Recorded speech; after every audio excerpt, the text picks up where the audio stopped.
izinkan saya ucapkan salam untuk para hadirin sekalian. Assalamualaikum warahmatullahi wabarakatuh. Halo teman-teman, perkenalkan nama saya Queen Arsy. Saya dari MIN 37 PD. Teman-teman, Queen hari ini mau bercerita sebuah cerita rakyat dari Provinsi Aceh yang berjudul Banta Berensyah. Di sebuah kampung terpencil di Nanggro, Aceh Darussalam, hiduplah seorang janda tua bersama dengan anak lelakinya. Anak lelaki itu bernama Banta Berensyah. Keduanya hidup bersama-sama dalam sebuah gubuk kecil yang sederhana. Gubuk itu terbuat dari bambu dengan ilalang sebagai atapnya. Sehari-hari Banta membantu ibunya bekerja.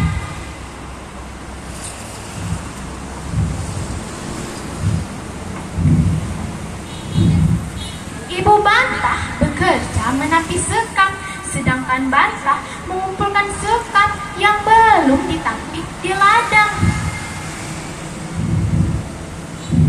Dengan cara inilah mereka dapat bertahan hidup. Sebenarnya mereka masih mempunyai anggota keluarga lain di kampung itu, yaitu saudara dari Ibu Banta yang bernama Jakub. Jakub adalah seorang saudagar kaya yang terkenal kikir dan pelit di kampung itu. Maka tidak heran apabila kekayaannya tidak dibagi kepada Banta dan ibunya. Suatu hari Banta dan ibunya mendengar kabar bahwa raja mengadakan sayembara.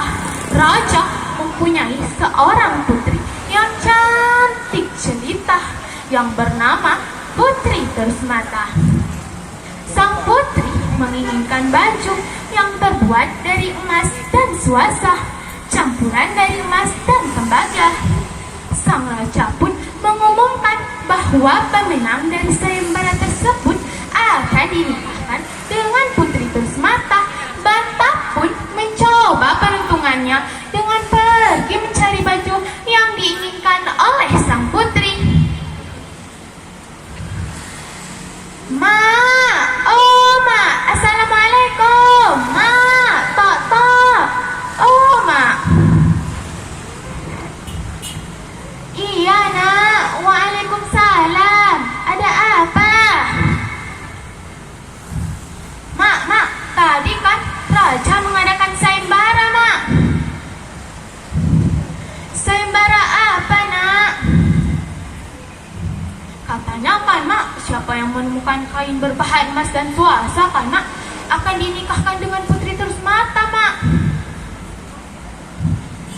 Jadi nak, kau ingin mengikutinya?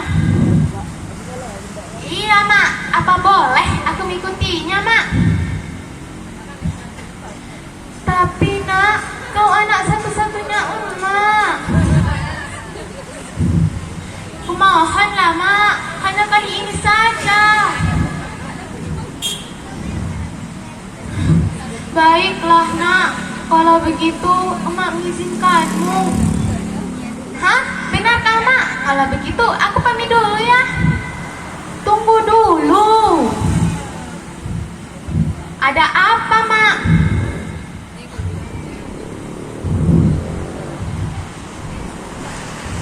Ini bekal untukmu, daun talas dan suling milikku nak.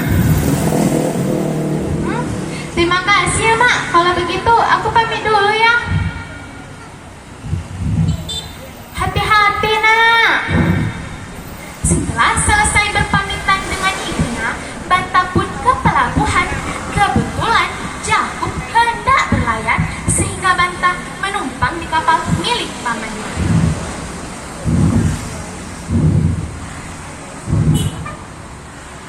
Put.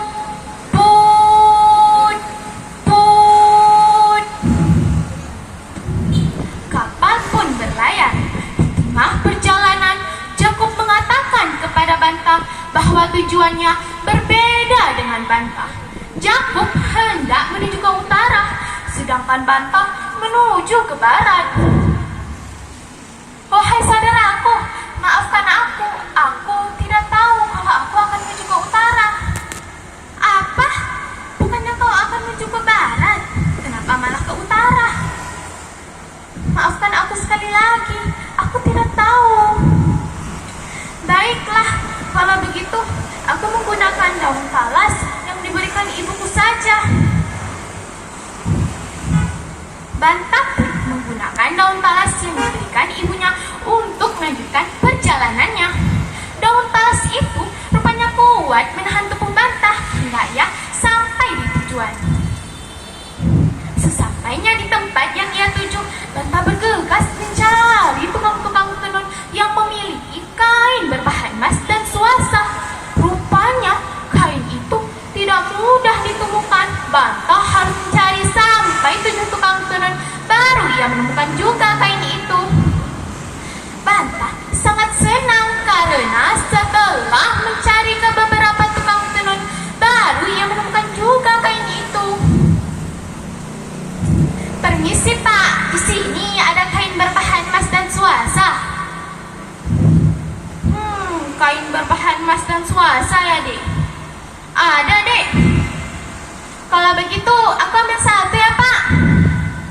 Satu harganya 30.000 ya, Dek. Apa? 30.000? Bagaimana ini? Aku tidak membawa uang.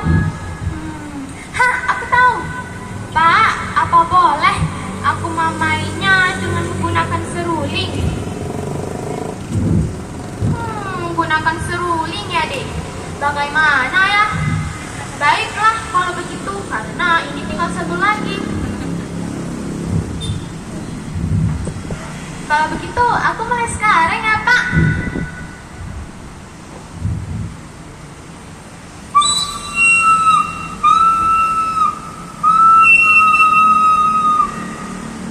Setelah selesai bermain lagu, Bantah pun berterima kasih kepada tukang tenun tersebut. Dan ia berangkat. Setelah selesai bermain lagu, Bantah pun berterima kasih kepada tukang tenun dan ia berangkat pulang. Kain itu ia masukkan ke dalam seruling yang ia bawa untuk melanjutkan perjalanannya. Di tengah perjalanan, Bantah bertemu dengan kapal milik Jakub. Jakub mengundang Bantah untuk naik ke kapalnya. Tanpa diduga, Jakub merampas seruling Bantah. Jakub mematahkan seruling tersebut dan Jakub membuang Bantah dari kapalnya. Untungnya Bantah ditemukan oleh sepasang suami istri yang sedang berlayar mencari lokat, sejenis kerang raksasa yang dapat dimakan.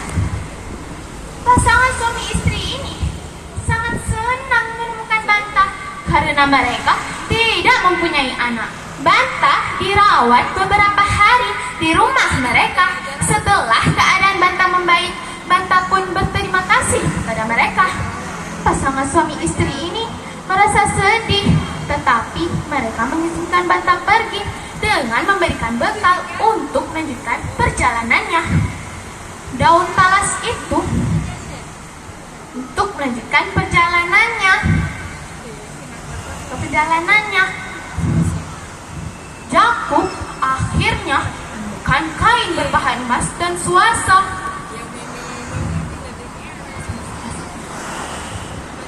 Sesampainya di kampung, Bantah menceritakan apa yang ia alami dan bagaimana kain tersebut berada di tangan Jakub kepada ibunya.